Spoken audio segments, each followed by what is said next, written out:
Many of you will know that each year the annual Tower Hamlets Interfaith Holocaust Commemoration has, until last year, taken place here in the East London Central Synagogue in Nelson Street.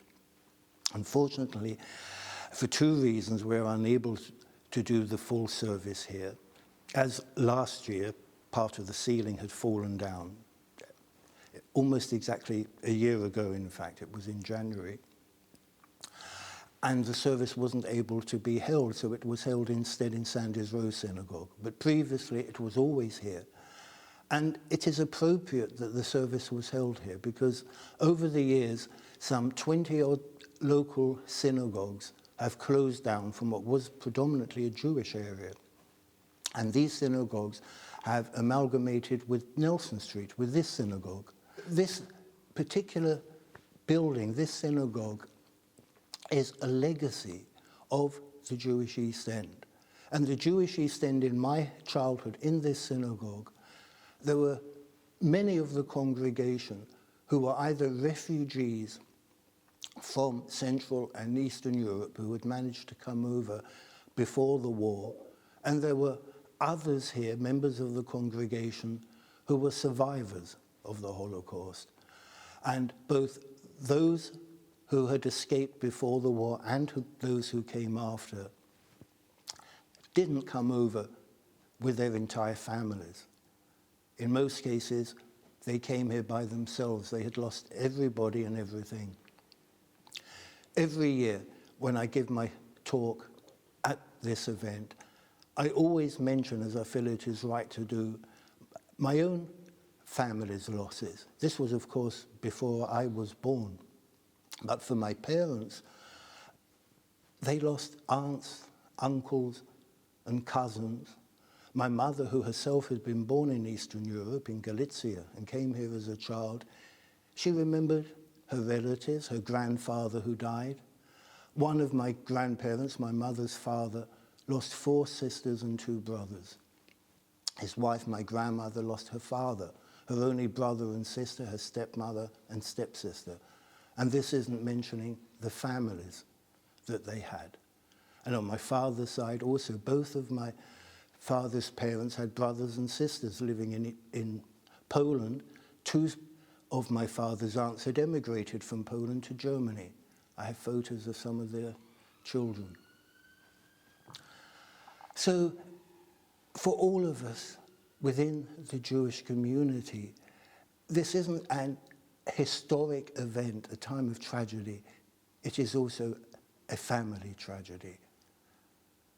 And we commemorate it in our own way, but today as a public event on the day that the Red Army liberated Auschwitz. Good morning, everyone. My name is Rabbi Yitzchak Kostin, and I am the Rabbi of the East London Central Synagogue, also known as Nelson Street Synagogue, and usually we would be hosting this event there. Because of COVID, so we are using different means to connect with each other for this very important day.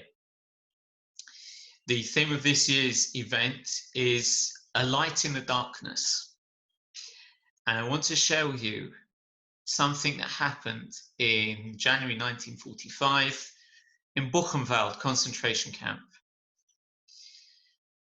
There was a train of prisoners who turned up in Buchenwald, and 2 of those prisoners, one of them was Reb Naftali Lau, and his younger brother, Yisroel Lau, who later became the chief rabbi of Tel Aviv and later the chief rabbi of Israel.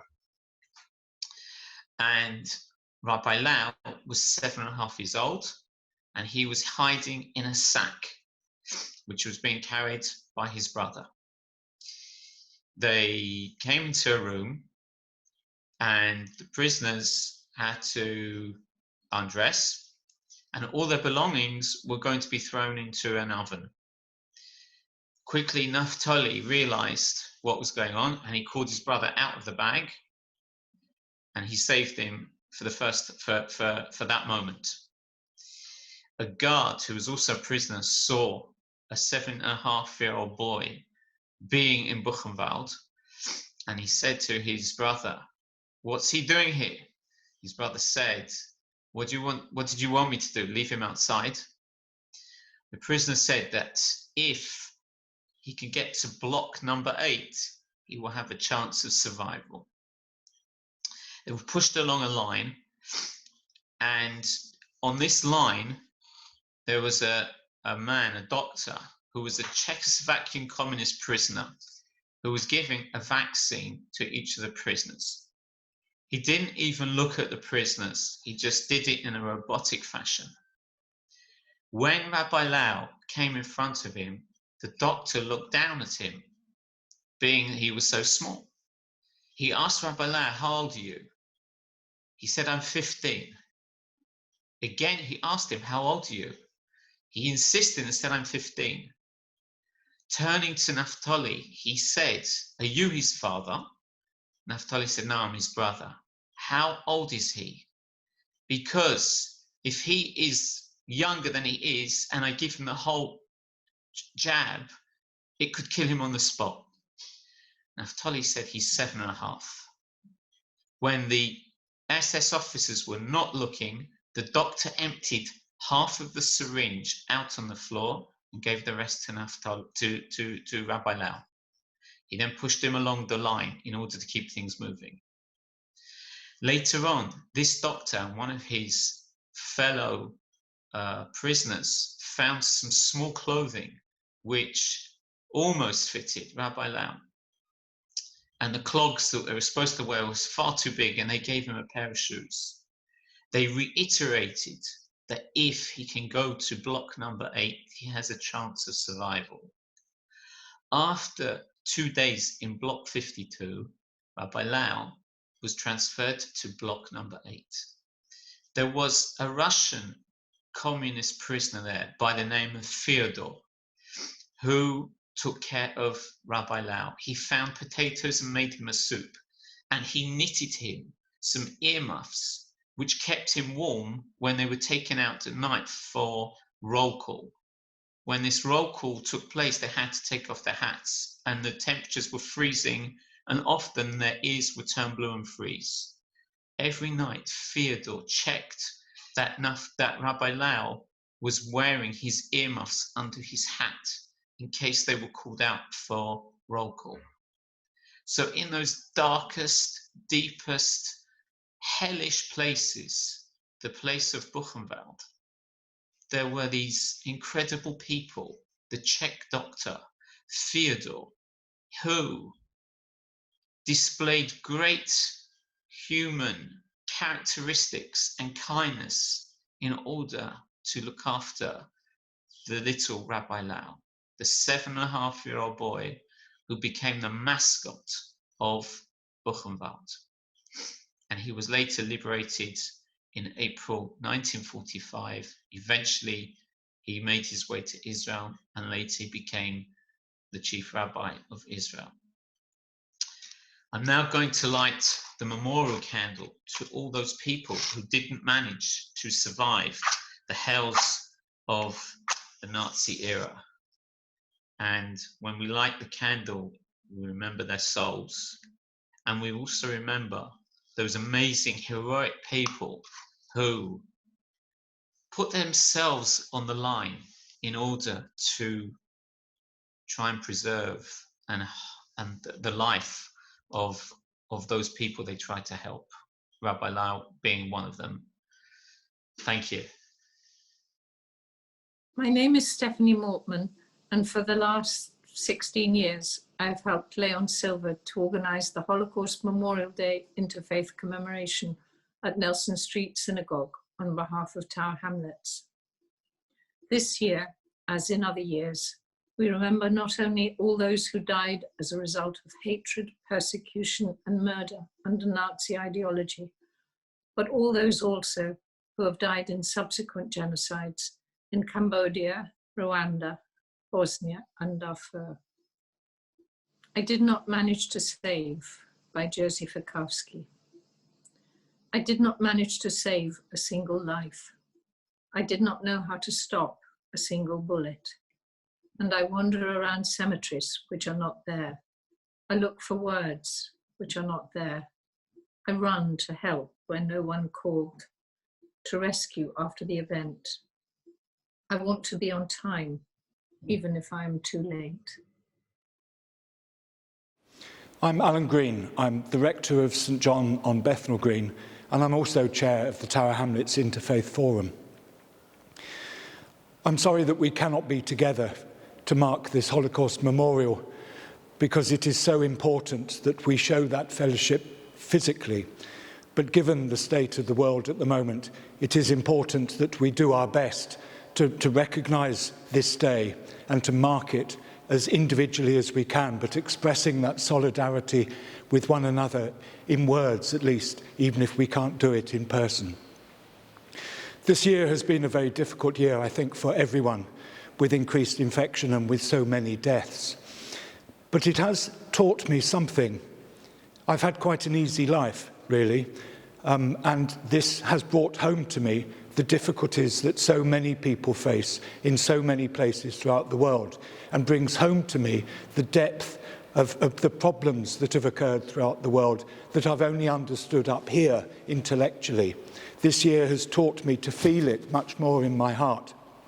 But of course, there is quite a difference between what is happening now with the virus and what was happening by human evil throughout Europe in the Second World War, with the Holocaust itself, with the attempt to do away with a whole people by murdering them. And we come together to mark that each year. This year, of course, the theme is light in darkness. And again, having gone through this last year, I understand both how dark that darkness can be and how important those lights in the darkness are. We contribute to that by our help and care of one another, by small acts of generosity in the face of difficulty. And as we mark this day, so we think of all of those who were lights in the darkness of the Holocaust, those who reached out to care for their neighbours, for those who stood against the evil of Nazism, and those who worked for a better world.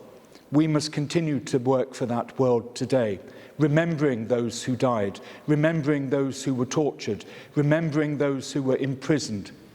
And in doing so, we must be lights now in this world, to show that love and that care, to ensure that there is solidarity that prevents such evil happening again.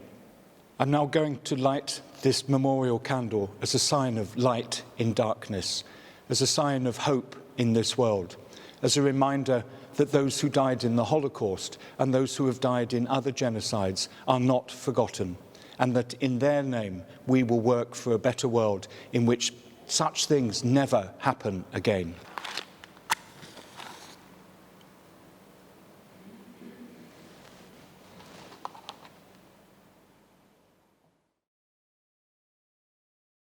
The East End has a long history of being home to the Jewish community. Residents of the borough are encouraged to be the light in the darkness on Holocaust Memorial Day, 27th of January, and to remember the millions of people murdered under Nazi persecution and in the genocides that followed in Cambodia, Rwanda, Bosnia and Darfur. The Council is supporting a number of organisations who are working in partnership to deliver a programme of virtual activities including film screenings and an interfaith commemoration event. Local community leaders from many backgrounds and faiths will be taking part alongside members of their communities. All are invited to join in. The theme for Holocaust Memorial Day 2021 is Be the Light in the Darkness. It encourages everyone to reflect on the depths humanity can sink to, but also the ways individuals and communities resisted that darkness to be the light before, during and after genocide. Be the Light in the Darkness is an affirmation and a call to action for everyone marking Holocaust Memorial Day. This theme asks us to consider different kinds of darkness, for example, identity-based persecution, misinformation, denial of justice, and different ways of being the light as well, for example, resistance, acts of solidarity, rescue, and illuminating myth-truths. Through this is a strand of defeating ignorance and challenging the tendency for people to other people with whom they don't identify. Increasing levels of denial, division and misinformation in today's world means we must remain vigilant against hatred and identity-based hostility. We can all stand in solidarity. We can choose to be the light in the darkness in a variety of ways and places, at home, in public and online. As the world and our communities deal with the global pandemic of COVID-19, it is a time of great change and uncertainty for us all. Yet this is also a time when so many people are bringing light to their communities in Tower Hamlets and every corner of the country. Mutual aid community and faith groups, charities and neighbourhoods have joined together to provide help to their neighbours and communities, a beacon of hope in dark times. Holocaust Memorial Day enables us to remember for a purpose. It gives us a responsibility to work for a safer, better future for everyone. Everyone can step up and use their talents to tackle prejudice, discrimination and intolerance wherever we encounter them. And so finally, Tower Hamlets has always been a place of refuge and diversity. As we remember the millions who lost their lives during the Holocaust and other genocides, we must learn to celebrate our differences. Standing together as a community is our strength, and long may it continue.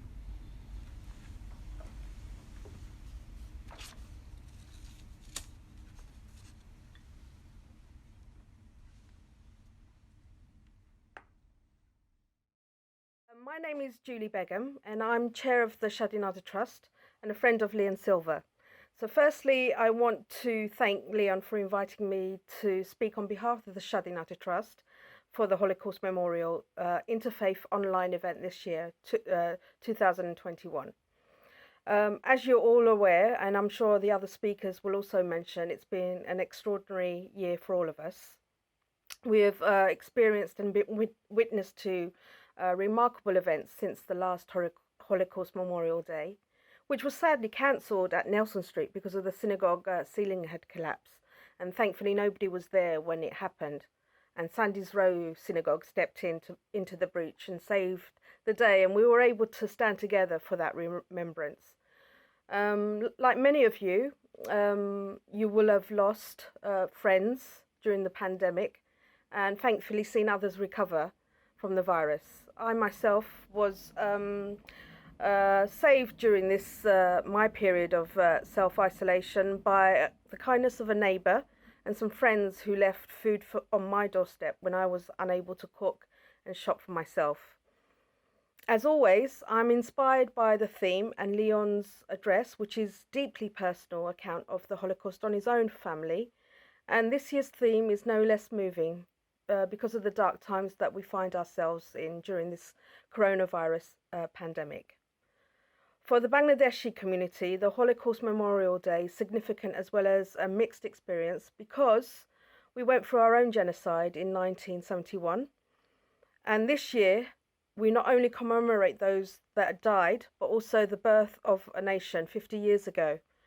And like almost all births, it was a bloody affair that cost the lives of millions.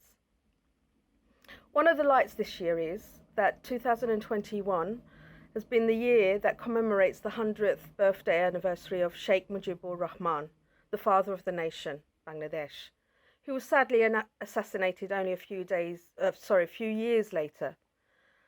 Earlier this year, we discussed in an international Zoom meeting, as most of us are compelled to do nowadays, about the relevance of Sheikh Mujibur Rahman on the younger generation. We discussed this across timelines with people from all over the world at the same time. And we connected with each other as never before.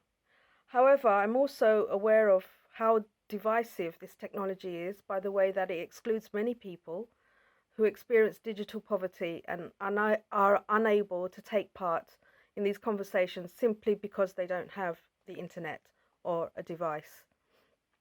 So how do we light up the dark? In these times, the light seems very far away with the promise of a COVID vaccine. It was only recently that I supported an 80-year-old and her son with getting the COVID vaccine at a hastily put together vaccination centre at Queen Mary University in Mile End. Fortunately, we were able to attend the centre as it was in walking distance from where she lived, but it was only wheelchair accessible at the entrance and she was unable to exit with her wheelchair in the one-way system because of the steps. During that visit, I met two other older friends in these cramped conditions in the waiting room who are also getting their COVID jabs. And I was heartened to see that despite the chaos and in the vaccine rollout, it was up and running, and in spite of the lack of social distancing, people were coming to get their vaccinations. So 2021 is the year that Bangladesh 50 project will commemorate the UK's Bangladeshi's contribution to the Bangladesh War of Liberation, with work that is produced by citizen researchers who are working with lead artists and digital producers in partnership with the Tower Hamlets Local History Library Archive and the National Portrait Gallery. The Shadinata Trust is a part of the steering committee for this project, and only the other day we were in conversation with the lead artist who's based in Dhaka, Bangladesh, with support and advice. The Shadinata Trust is run by volunteers who, like myself, attend meetings and activities like the Holocaust Memorial Day and organise projects like the Brick Lane 1971 project with Four Corners, the Bengali Music and Musicians in the UK project with the British Library Sound Archive, and the Bloggers Project with the London School of Economics Centre for the Study of Human Rights in our spare time. This year, we have been learning about the experience of COVID-19 on the East London's Bangladeshi community with a research project with King's College London, which has resulted in making Sylheti language videos with a British Bangladeshi GP about the impact of COVID on our communities and how to stay safe. So what I'm saying is that we need many lights in the darkness to illuminate the way out of our despair, and I hope together we can work together to find a way to help each other to face the trials and tribulations that are yet to come during the rest of the year. I hope you and your loved ones stay safe and stay well. Thank you.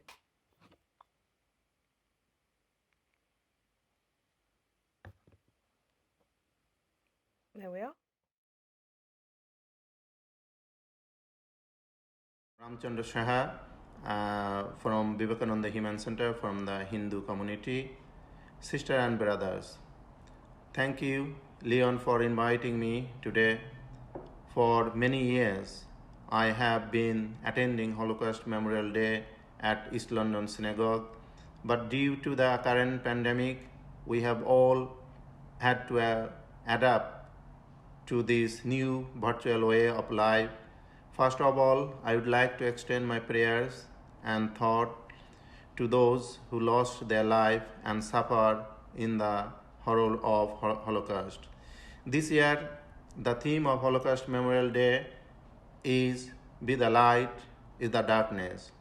This theme asks us to consider different kind of darkness and different way of being the light.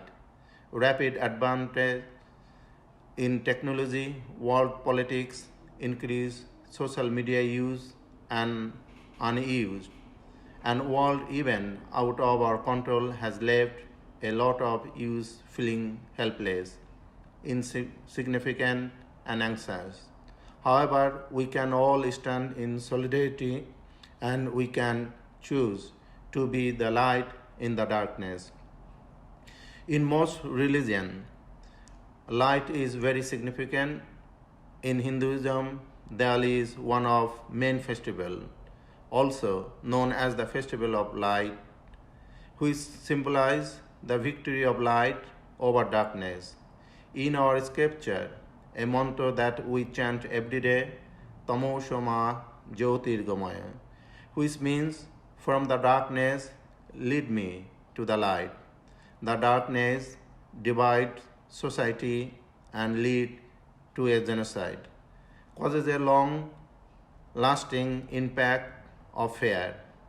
Survivors show that any kindness, when surrounded by suffering, indifference, and persecution, is powerful, just like any kind of light. Their experience holds lesson for all of us, and it is vital that we listen to their experiences and become witness for them. Our light are more powerful when we are work with others. This year theme will inspire all of us to support and try to make a real difference to ongoing darkness in our society, as Swami Vivekananda says, never are we nearer to the light than when the darkness is deepest. Holocaust Memorial Day enables us to remember for a purpose. It gives us responsibility to work for a safer, better future for everyone. Thank you.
Hello, I am Marcus Barnett and I'm the Detective Chief Superintendent, BCU Commander, and I look after policing Hackney and Tower Hamlets. This message is about Holocaust Memorial Day on the 27th of January 2021, a light in the darkness. And as I think and reflect about the Holocaust all those many years ago, and the tragedy and the hurt and the pain and the loss of life that happened, it makes you sit and reflect upon just where we are today. In policing, something I am very passionate about and work tirelessly with an incredible team, one of the things that we look to address and deal with very robustly is hate crime. People that attack, people that go after individuals, other human beings in society because of their belief, because of what they look like, their religion, their background. And when they attack them and they mock them and they commit crimes against them, we call it hate crime. That is something that I can promise you we will and will continue to tackle very, very robustly. There is no place in society for hate crime, not today. And we must learn lessons from the Holocaust that happened all those years ago and commit together as a community to deal with hate crime very, very strongly indeed. And so I promise you that we will continue to do that for you and with you. So let's work together. And we will continue to be, as a police service in London and for you in Tower Hamlets, a light in the darkness. And so I'm just going to light this candle now as I sit and reflect upon those that have lost their lives all those years ago, that it wasn't in vain. We remember you and we will do everything we can to ensure that we deal with hate crime and people with those values that are so against ours in a very robust way.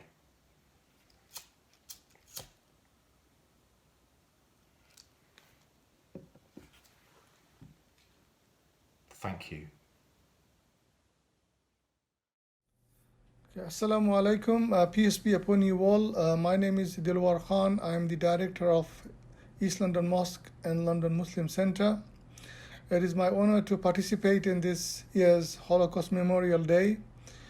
Although we've been participating in this event in person in the synagogue, unfortunately due to the current lockdown, we are all forced to have this event virtually.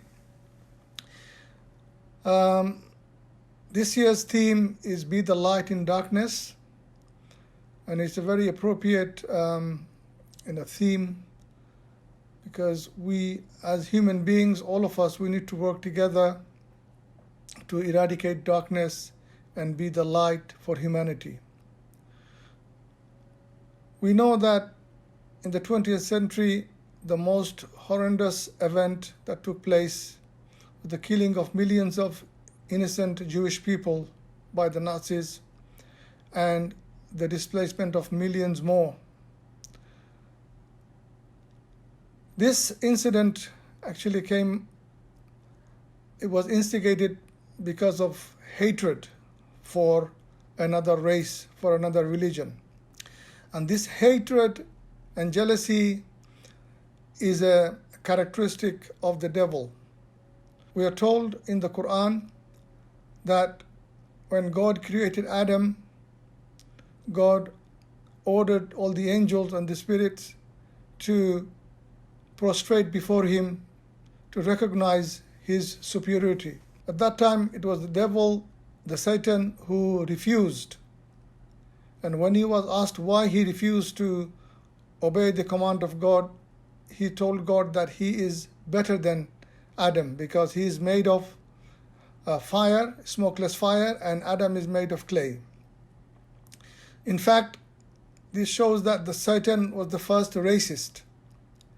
So anyone who has got this kind of characteristics is actually following the satanic character. Although after the Holocaust, it was said that never again this will happen. But unfortunately, we've seen that many more genocides took place, especially the one that took place very close to our home in Europe against the Bosnian Muslims. Thousands of people were killed because of their religion, because of their religious belief. I had the opportunity of going there as a part of an Muslims and Jewish delegation to see, how this tragic, this horrible incident took place. And I was surprised to see that in Sarajevo, there was a very old Jewish community, and they lived side by side with the Muslims, with other faith, for hundreds of years.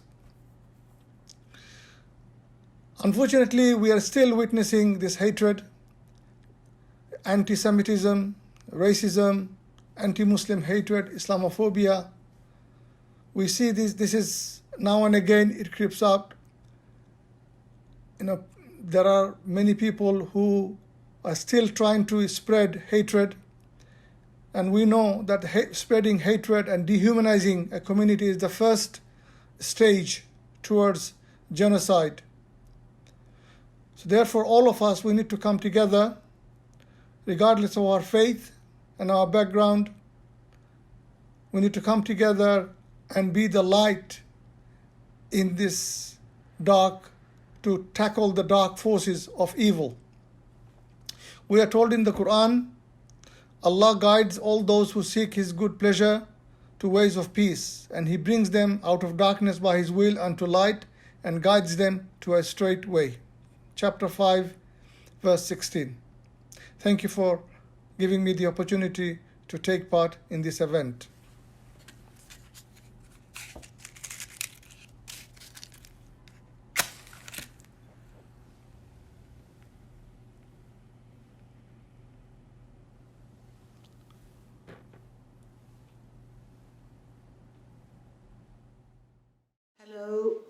My name is Sister Christine. I work in Poplar and I'm with the Roman Catholic community, representing Poplar and the neighbourhood. I also work with a group called Neighbours in Poplar.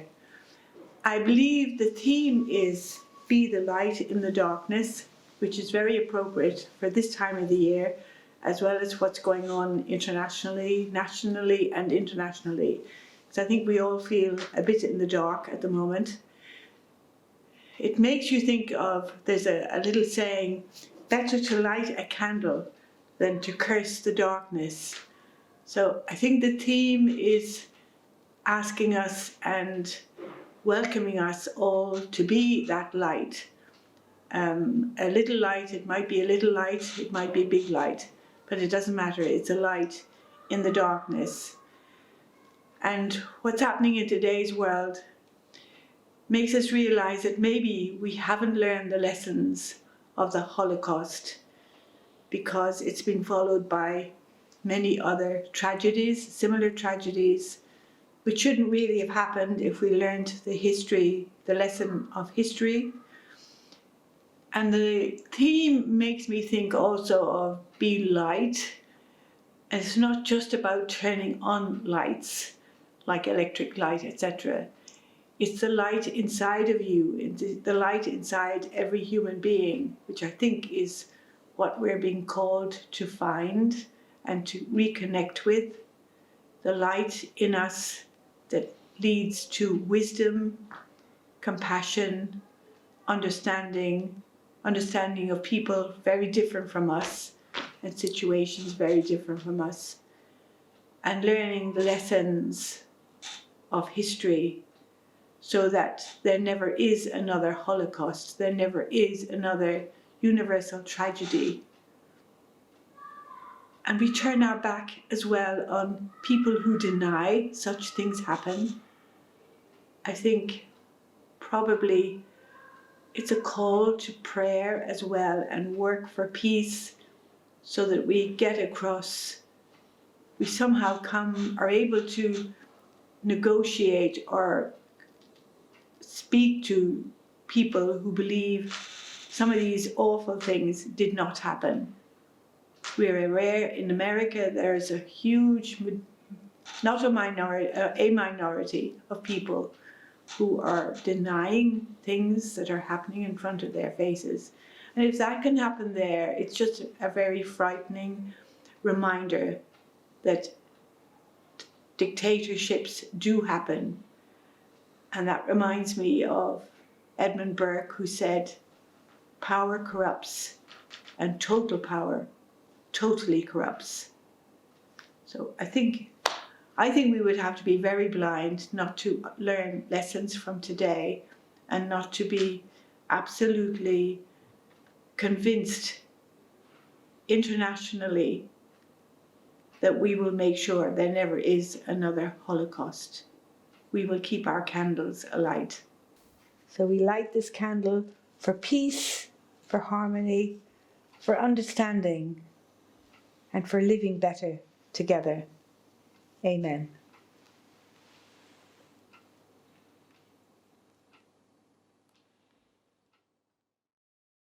Hello, my name is Jan Macari and I'm speaking today from a Buddhist perspective. I'm also the link into the London Buddhist Centre.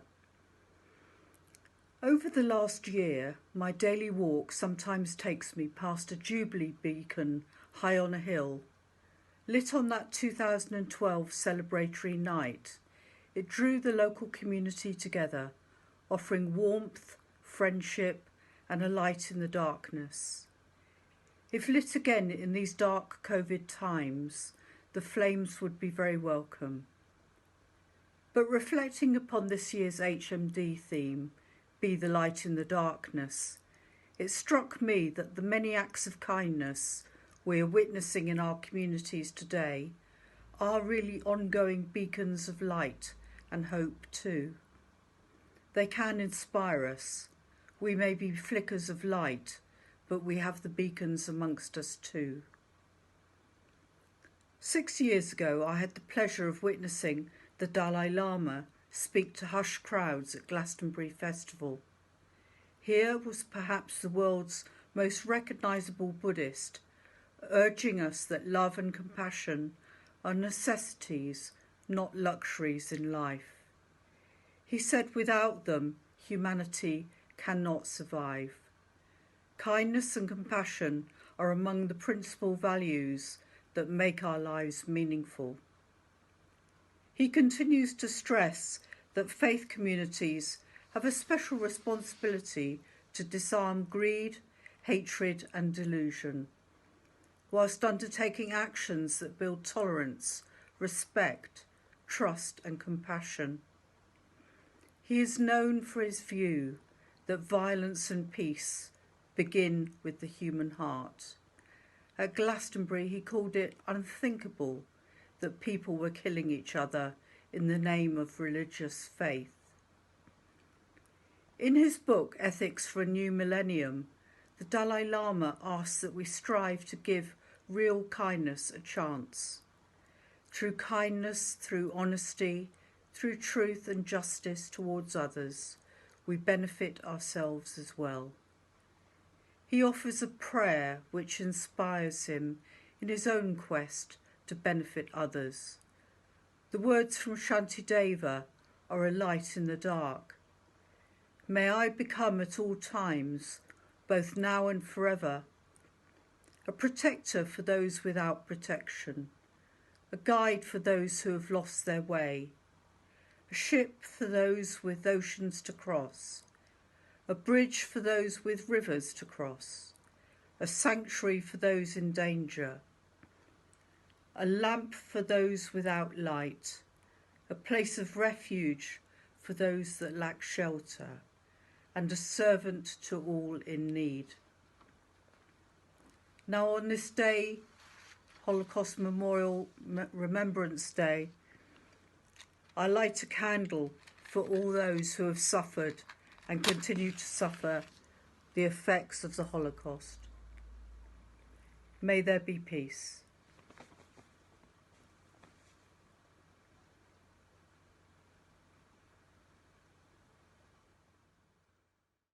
Approximately 1,000 Jewish children had their visa to go to, well, they now it's Palestine, we like to call it Israel, Eretz Israel.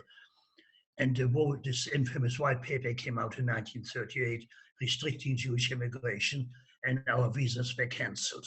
That was about 1938, when I was 14. And for some reason or other, maybe the British had a guilty conscience, they allowed us to come on the Kinder transport. We belonged to an organization called the Bachat, which is now the B'nai Akiva. And the visa came through just a few days before the war started, so I was very lucky. If my train had been 5 hours late, I probably wouldn't be here. About 10 hours after the invasion, a train came from Vienna with 120 children, and the Nazis wouldn't let them through, and apparently they were all murdered. And unfortunately, you see, anti-Semitism has started again to a large extent. I suppose the world felt guilty after the war because there was a drop in anti-Semitism for quite a few years. Now it started all again. But I believe that sort of racism, prejudice is instilled by the parents, not the children. The children don't see it. It's just, here, don't play with him, he's black. Don't play with him, he's a Jew. That sort of thing. I don't believe it comes naturally to people.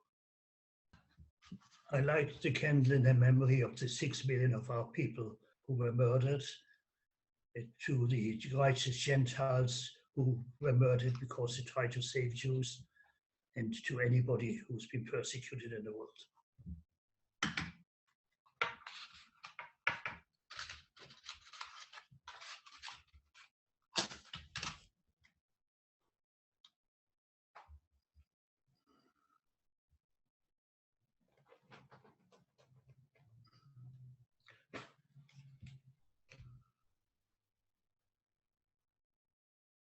We remember them. At the rising of the sun and at its going down, we remember them. At the blowing of the wind and in the chill of winter, we remember them. At the opening of the buds and in the rebirth of spring, we remember them. At the blueness of the skies and in the warmth of summer, we remember them. At the rustling of the leaves and in the beauty of autumn, we remember them. At the beginning of the year and when it ends, we remember them.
The following prayer is the traditional Jewish memorial prayer that's recited 4 times a year during our major festivals.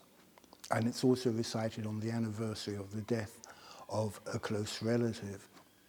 The prayer has also been adapted universally among Jewish communities to also be recited in memory of the victims of the Holocaust.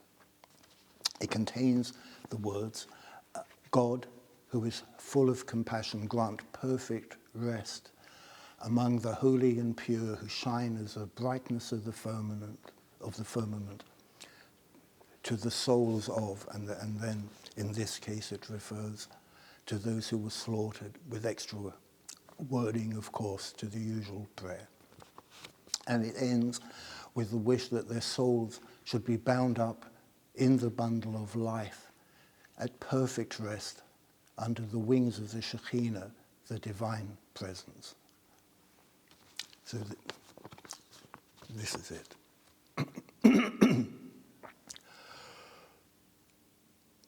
El Malef Rachamim Shochen B'Roimim Hametzeh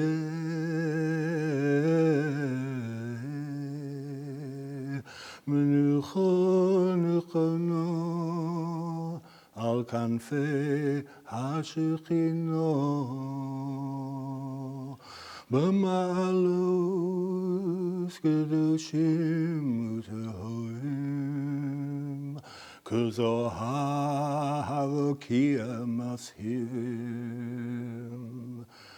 l'nishmos acheinu b'nei Yisrael 6 milyonim anoshim ונשים וילדים שנהרגו, שנשחטו ושנשרפו על קידוש השם על ידי הצוררים הנאצים בעוזריכם באושוויץ, בטרבלינקה, בבלזק, בסוביבור, במיידנק, בחלמנו, במאוטהאוזן, ובשל מחנות השמדה, ובגטו ורשה, ובגטוס אחרים, ובמקומות אחרים, שבפולין, ברוסיה, באוקראינה, בבלרוס, בליטואניה, בלטביה, בהונגריה, ברומניה ובמדינות אחרות באירופה. בגן עדן תהא מנוחתם, לכן בעל הרחמים יסתירם בסייסי כנפיו לעולמים. ויצרו החיים את נשמותיהם. אדוני הוא נחלתם, וינוחו בשלום על משכבותיהם.